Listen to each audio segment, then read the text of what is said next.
Baller. Welcome to my YouTube channel. Little Champions League roundup. Gotta get involved and I gotta let you know what I'm thinking. But for now, just subscribe, like, and turn on the notifications because I'll be posting every day until you get tired of me. Let's get into it, man. Let's talk about the Liverpool game first. I mean, Liverpool.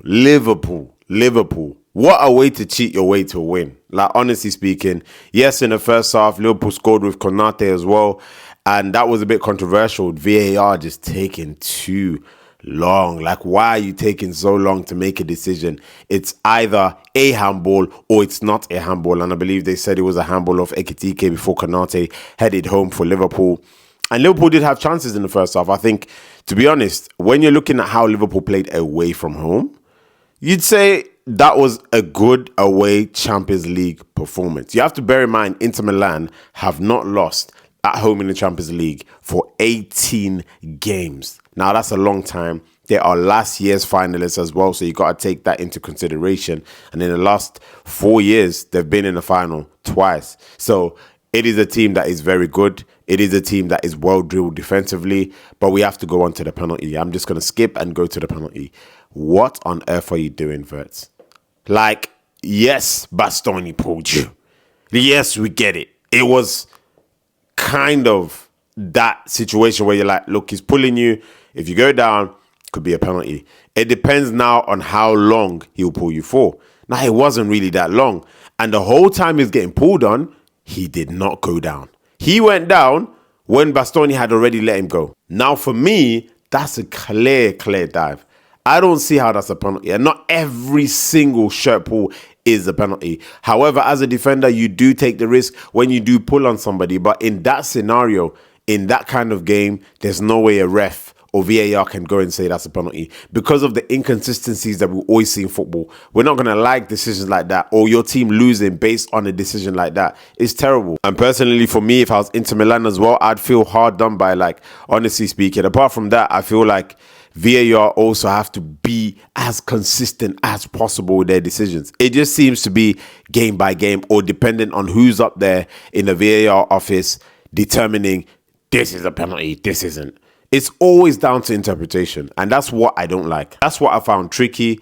And in the biggest of games in the Champions League, you cannot have those kind of decisions. Can you imagine a Champions League final and somebody winning the Champions League final based off a decision like that? That's how you have to think about it. That's how you have to see it. Now, with this Liverpool team and the Mo Salah saga, it's crazy. Liverpool go and they win, but Liverpool still need Mo Salah right now. Will he win against the club? I just don't think as a club you can allow a player power to that extent, especially a player that will come out and criticize the team or the club like that and say that he was thrown under a bus. Where do you stand now? Do Liverpool sell Mo Salah in January transfer window? Do they let him go? And the timing, remember, and people don't like it, but remember when Ronaldo spoke about Man United, he was going off to a World Cup. And in his mind, I'm not coming back to Manchester United. Mo Salah is going off to the African Cup of Nations. So he's there for at least a week and a half, 2 weeks minimum with the group stages. And Egypt, should they make it out, normally they do, then Mo Salah will be gone for 2.5 weeks, 3 weeks. And for his sake, I think it makes so much sense to even speak like this and then not be around. So he hasn't played against Inter Milan. They play Brighton this weekend. Potentially he won't be there playing. I don't think he will. So again, it sparks the question. Is he going to stay at Liverpool or is he not? Who wins? Is it Arne Slot or Mo Salah? But at the end of the day, right now, Liverpool need their best players. However, will they allow him this much power and to still continue as a Liverpool player? That will say a lot about Arne Slot. That will say a lot about Liverpool as a football club, as a footballing institute. It's a big thing. It's a big thing, honestly speaking. Like, we can't look away from it. But at the end of the day, Mo Salah is a club legend. So you can't overdo it when it comes to Mo Salah. So you have to do it in a certain way. However, I think he has played his last game for Liverpool, unfortunately. Now we move on to a game that I watched, Bayern Munich against Sporting Lisbon. And what I saw in that first half from Bayern Munich, I realized, guys, there's levels to football, you know. There's levels to football, you know. Like, First of all, let's speak about young boy. Lennart Karl, 17 years of age, 90 days old. 17 and 90 days old. The youngest player in Champions League history to score in 3 games in a row.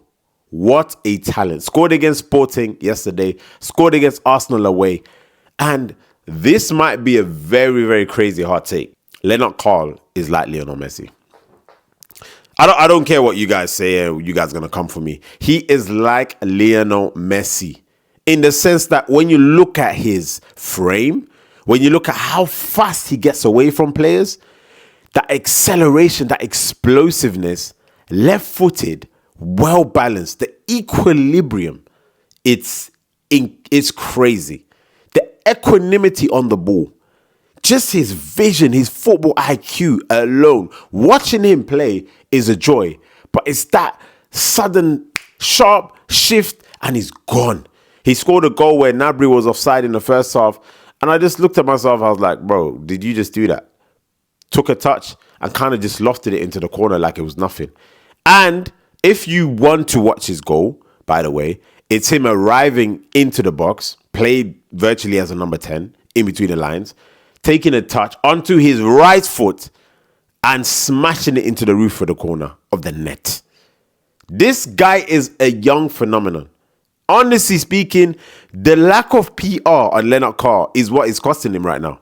Had this boy play for Barcelona, oh my God, the way people would be talking about him, it's sad sometimes when I see players playing in Bundesliga. I feel sorry for them. I pity them because nobody's going to talk about you in this way because you're playing for a Bayern Munich. That's the truth, but the kid is ultra talented.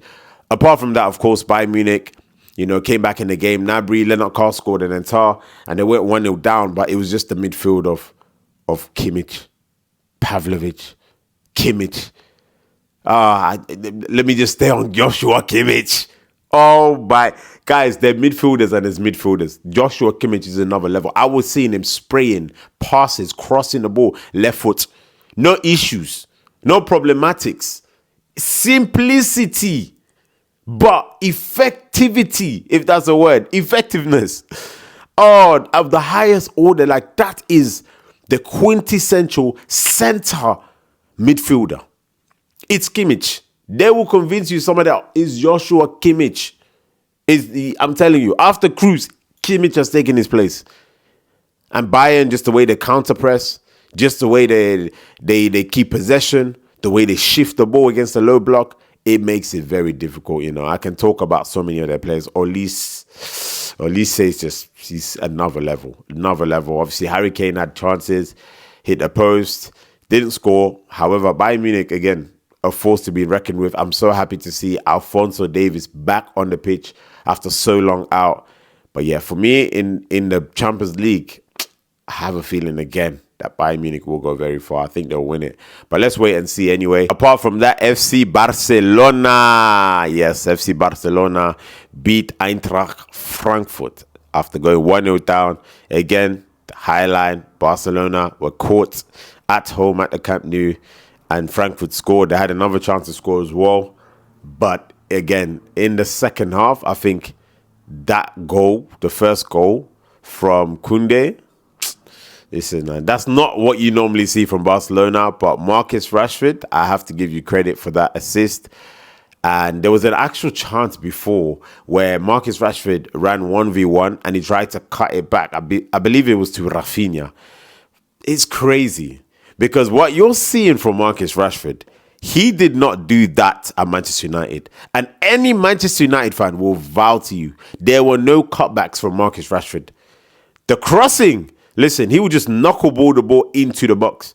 So I don't know if it's because he's at Barcelona, he has high respect for the other players. I don't know if it's because he wants to keep his place. I'm not sure if it's because he wants them to buy him. But half the things I'm seeing Marcus Rashford do, I was screaming at my television saying, Rashford, please cut the ball back. No, smash it near post, shoot.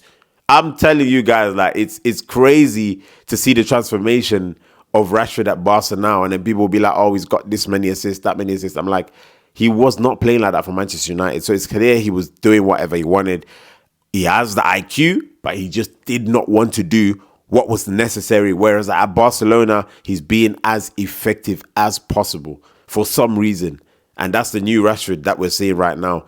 Again, I don't think it will be better than the Marcus Rashford we saw in 2022. However, he's shining. I believe Lamine Yamal has become the youngest player at 18 years old to have the highest GA for the GA merchants. And he's beaten Kylian Mbappe. I'm not sure if it's 7 goals, 7 assists. But yeah, that's what we're seeing right now from Lamine Yamal. Again, you know, a lot of people have a lot to say when it comes to Lamine Yamal in his performances. But you can see that football career is not linear. As talented as he is, it's not like every game is going to tear up the game and then kill, you know, defenders and all that kind of stuff and play magnificently. It doesn't work like that. You know, there are going to be games where you have to question, and he does lose the ball a lot. They won't tell you that either. But however, Barcelona win again, an important win. We know that Chelsea lost. I don't really want to go into Chelsea again because, you know, they lose a lot. They lose a lot. But they lost that game at Atalanta after taking the lead. I believe through João Pedro.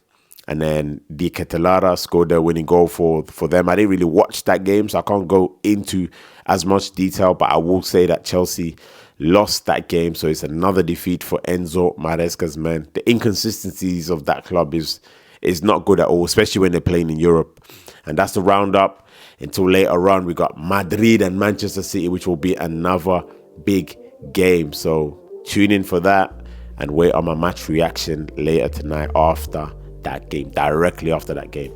So it's Cupola. Make sure you subscribe, like, comment, and turn on the notifications already. Don't know what you're waiting for. I'll see you soon.